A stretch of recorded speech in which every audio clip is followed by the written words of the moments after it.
un amigo. Te mandó una carta muy afectiva que la mandaste, la leí, me pareció muy interesante. Mira, me pasó lo siguiente. Yo lo conozco hace muchos años, es un periodista jubilado, se llama Oscar Fernández Real. Cada tanto me escribe. Voy a hacer la introducción nada más.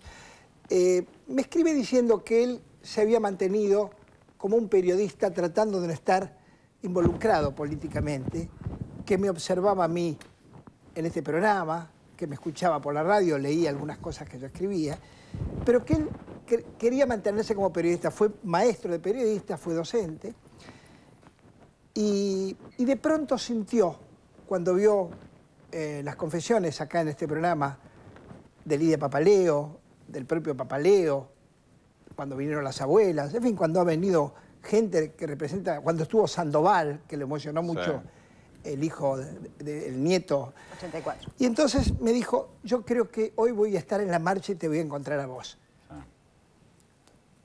Esto fue a la mañana muy temprano, yo leí y cuando lo leí, sentí emoción. Muy bien, vamos a ver entonces la carta que mandó el amigo de Orlando, dale. Carta del periodista Oscar Fernández a Orlando Barone.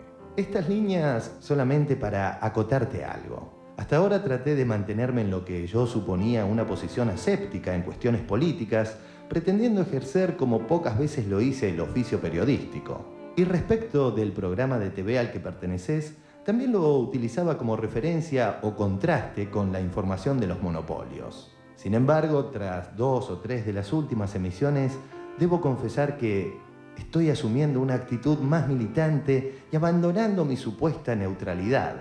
Es que me he sentido emocionado profundamente y no solamente informado. Las declaraciones de ese muchacho Sandoval, reconociendo que al principio del descubrimiento de su verdadera identidad, él mismo estaba en contra de esta nueva situación, y la declaración de anoche de Lidia Papaleo rebatiendo la absurda denuncia a traición de Saguier, también me conmocionó porque sus palabras trasuntaron mucha verdad. Pero en la misma afirmación de Saguier hay una contradicción básica. ¿Por qué esperó tanto tiempo para denunciarla a ella y no lo hizo en una primera instancia cuando estalló la cuestión? Es algo parecido a lo que le achacan a ella. ¿Por qué esperó tanto tiempo para hacer su denuncia? Claro que se olvidan del clima de amenazas que era mucho mayor hasta hace pocos años. Y uno a veces escucha de manera fría algunos relatos sobre situaciones espantosas, pero la realidad te hace estremecer. El otro día mi hijo Martín pasó por mi casa con un amigo de su edad, un gordito de melena larga que le cubría hasta las orejas. Esto tiene su importancia, porque luego mi hijo me preguntó si había notado que le faltaba el lóbulo inferior de la oreja. Y me contó que este muchacho había nacido en la ESMA y que su madre, ante la posibilidad que se lo arrebataran, le dio un mordisco en su orejita para poder identificarlo algún día. Ella y su esposo luego fueron desaparecidos y el bebé había sido entregado en la casa cuna, de donde lo recuperaron sus abuelos poco tiempo después. Ellos sabían del desesperado acto de su joven madre y por eso lo identificaron. El caso de este chico fue uno de los primeros reconocidos y hasta Magdalena le hizo un reportaje frente a la ESMA.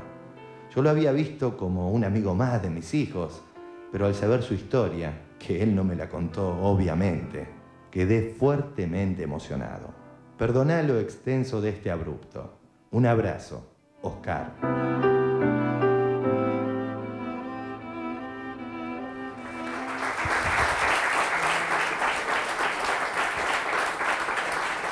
Bueno, la verdad es que muy bonita la carta, es muy interesante. Me parece que la reflexión es esto que está ocurriendo un poco en Argentina, Tati, ¿no? Que hay una convocatoria general a la toma de posición. Exacto. Como que además, la banalidad, la comodidad ya no son valores importantes, ¿no? Por supuesto. Pero además, ¿sabés qué? Bueno, es una prueba más de lo que vale 6, 7, 8. Honestamente les digo, ¿no? Porque al estar estas personas que cita tu amigo, cómo se despiertan conciencias, ¿no es cierto? Cómo se sabe la verdad, ¿no? Realmente, chicos, yo los sigo a muerte a ustedes, de más está decir. Y Y realmente es una suerte que exista este programa, porque fíjate que lo importante que tiene es que ustedes pasan documentales, son documentos, además de las cosas que se hablan, ¿no? Entonces, aquel que no quiere enterarse, que no quiere reconocer las cosas como son, es porque realmente no les interesa, ¿no? No les interesa. Leo, te vi medio emocionado. No, bueno, es muy conmovedor. La imagen de la oreja es tremenda, ¿no? Es tremenda, es una garra, ¿no? Y una lucha contra la mentira, ¿no? Y un símbolo de la fuerza, ¿no? Y de justamente una violencia que tiene que ver con eso, ¿no? Poner el golpe para parar el golpe, ¿no? Y esto es muy conmovedor.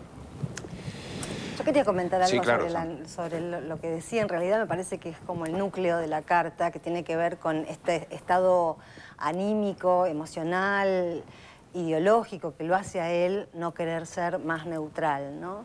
Y tomar una posición. Y a mí me parece que los tiempos que vivimos tienen que ver con eso, que no, por este programa puede dar elementos que si no, no están en la superficie, pero esta idea me parece, esta inercia hacia tomar una posición me parece que está en el aire. No porque me parece uno esté obligado a alinearse con un partido político o con el gobierno o con la oposición o con un partido de oposición, sino porque me parece que a veces asoma en quienes se resisten a tomar una posición, yo veo como microteorías de los dos demonios, ¿no? Como una necesidad de pararse en un lugar donde nada los salpique, ¿no? Cuando se habla, por ejemplo, yo vengo de la marcha de la ley de medios. Cuando se habla de la ley de medios como parte, y esto lo hacen muchos colegas nuestros, de la pelea del gobierno con Clarín, me parece que se está elaborando una microteoría de los dos demonios, que la verdad creo que hay que salir de ese eje porque es no ver la realidad como es. Sí, hay una desconfianza subyacente. Y yo, la verdad es que estaba pensando mientras te escuchaba, que esa desconfianza sobre el funcionamiento de un gobierno es algo que en la historia argentina tiene una explicación muy importante, porque no ha pasado nunca, o ha pasado muy pocas veces. Entonces yo encuentro una cautela social, si se quiere, respecto de las gestiones del poder, ¿no? Para ver en qué lugar se inscribe esa participación social. Del poder político. Exactamente, de eso estaba hablando. Muy bien, cambiamos de tema. Estamos largos. Orlando, ¿vos querés decir algo? No, creo que ya está en la carta. Está claro, ¿no? Pasamos a